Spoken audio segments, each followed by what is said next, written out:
Hello bachcho, let's see this question, and the question says acidified potassium dichromate solution turns green when sodium sulfate is added to it. This is due to the formation of। तो बच्चों question में यहाँ कह रहा है कि potassium dichromate solution को जो सोल्यूशन है वो ग्रीन कलर का हो जाता है जब सोडियम सल्फेट उसमें ऐड करा जाता है। और एसिडिफाइड पोटेशियम डाइक्रोमेट बोला है मतलब कि ये क्या है, एसिडिक मीडियम में हो रहा है। अब ये बताना है बच्चों ये जो ग्रीन कलर में चेंज हो रहा है ये किस वजह से हो रहा है, कौन सा ऐसा स्पीशी है जो फॉर्म हो रहा है। तो चलिए स्टार्ट करते हैं।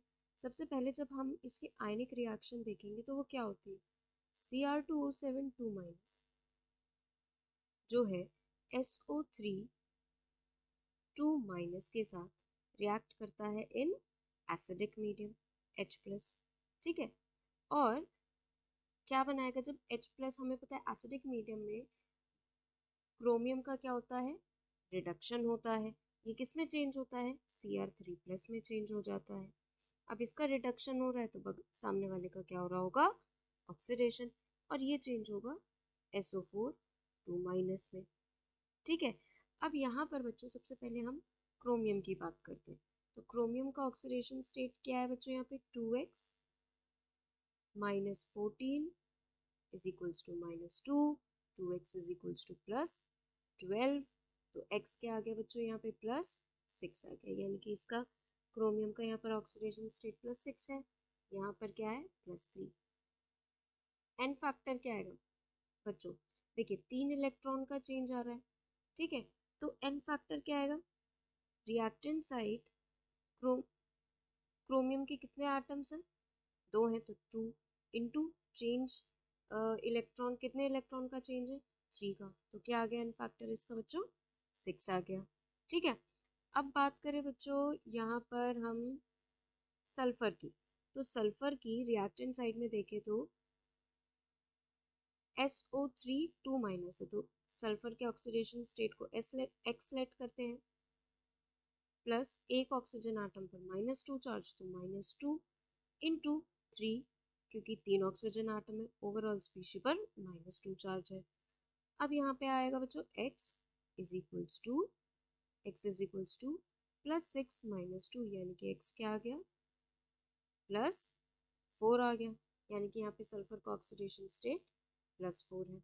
अब यहाँ पर चेक करते हैं बच्चों, यहाँ पर होगा x माइनस, देखिए एक ऑक्सीजन आटम पर -2 चार्ज और 4 है तो इंटू 4, तो 2 इंटू 4 -8 इज इक्वल्स टू -2।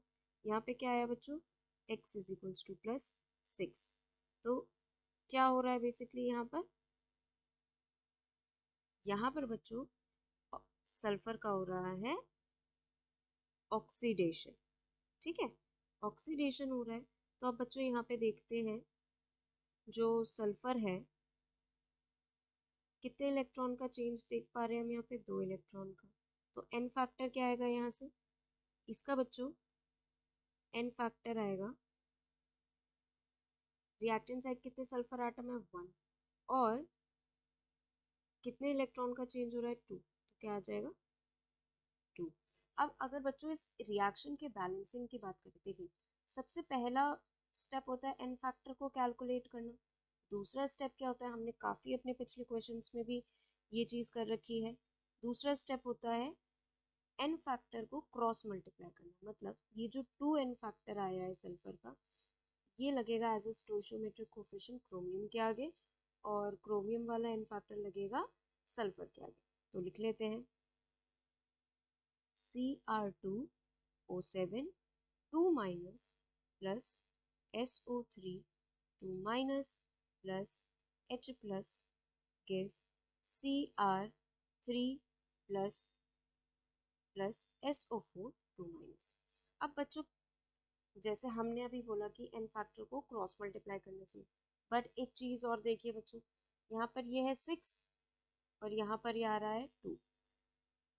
जब एन फैक्टर को क्रॉस मल्टीप्लाई करते हैं, एन फैक्टर क्रॉस मल्टीप्लाई होता है, cross multiply simplest whole number, simplest ratio multiply होता है।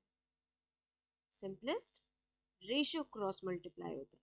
तो अगर 6 और 2 का सिंपलेस्ट रेशियो निकाले तो क्या आएगा, 3 एंड 1, क्या आएगा इसका 3 और इसका आएगा 1।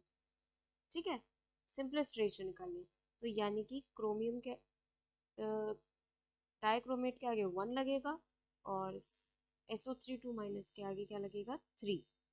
ठीक है बच्चों, अब नेक्स्ट स्टेप क्या होता है बच्चों, अब हमने एन फैक्टर कैलकुलेट कर लिया, उसकी सिंपलेस्ट रेशियो को क्रॉस मल्टीप्लाई भी कर लिया। तीसरा स्टेप होता है बच्चों, ऑक्सीजन और हाइड्रोजन को छोड़ के, क्या बोला बच्चों, ऑक्सीजन और हाइड्रोजन आटम को छोड़कर जितने भी और एटम है उनको बैलेंस करना। तो सबसे पहले क्रोमियम देखते हैं, रिएक्टेंट साइड कितने, 2 है, प्रोडक्ट साइड भी क्या होने चाहिए, 2 होने चाहिए। अब सल्फर रिएक्टेंट साइड कितने हैं, 3 है, और प्रोडक्ट साइड कितना है, 1 है, तो इसको भी 3 बना देते हैं। अब बैलेंस करेंगे बच्चों ऑक्सीजन आटम, और हाइड्रोजन को करते हैं सबसे लास्ट में बैलेंस। तो ऑक्सीजन देखिए रिएक्टेंट साइड तो कितने हैं, 7 + 9, 7 + 9 कितने हुए, 16। और प्रोडक्ट साइड देखते हैं कितने हैं, यहाँ पर तो बच्चों 12 है। अब एक बात देखिए बच्चों, इसको इस 3 को हम और चेंज नहीं कर सकते क्योंकि सल्फर डिसबैलेंस हो जाएगा। तो यहाँ पे और जितने ऑक्सीजन की कमी है उसको वाटर से पूरा करेंगे। 12 है, ठीक है, 12 है, यहाँ पर 4H2O कर देंगे तो ये ओवरऑल ऑक्सीजन कितना हो जाएगा, 16 हो जाएगा। ठीक है, अब बात करते हैं बच्चों हाइड्रोजन आटम की। अब जरा हाइड्रोजन आटम को भी बैलेंस कर लेते हैं। अगर हाइड्रोजन आटम की बात करें, रिएक्टेंट साइड 1 है और प्रोडक्ट साइड कितने हैं, 8, तो ऑब्वियसली 8H+ कर देंगे इसको। ठीक है, तो अब ये रिएक्शन हमारी हो गई फाइनली बैलेंस्ड। अब क्वेश्चन में क्या पूछा है कि वो ग्रीन कलर किसकी वजह से फॉर्म हुआ था। अब क्योंकि रिएक्शन बैलेंस हो गई है, अब हमारे लिए ज़्यादा टफ नहीं होगा। ये है 1K2Cr2O7, अब बस इसको मॉलिक्यूलर फॉर्म में लिख रहे हैं, +3Na2SO3 + 8H+ को हम लिख सकते हैं क्योंकि एसिडिक मीडियम में हम H2SO4 लिख सकते हैं। अब H2SO4 कितना आएगा बच्चों, 4H2SO4। ठीक है, gives 3Na2SO4 + K2SO4 + Cr2SO4 whole thrice + 4 molecules of water। तो बच्चों बस क्या करा है, 8H+ को 4H2SO4 से करा। अब यहाँ पे ये सल्फेट एक्स्ट्रा आ गया और ये पोटाशियम इसका K2SO4 बन गया। ठीक है, तो ओवरऑल हमें कुछ यहाँ पे बच्चों ऐसा भी नहीं हुआ कि हमारी रिएक्शन डिसबैलेंस हो गई। अब जैसे ये 2Cr3+ था, इसको कर दी Cr2SO4 3 SO4 होल थ्राइस। आप पूरी रिएक्शन को देखेंगे, पूरी बैलेंस्ड भी है। अब ये ग्रीन कलर जो फॉर्म हो रहा है बच्चों, वो हो रहा है Cr2SO4 होल थ्राइस, इसकी वजह से। यानी कि करेक्ट ऑप्शन कौन सा होगा बच्चों, हमारा option A will be the right answer. I hope all of you understood very well. Thank you and best of luck.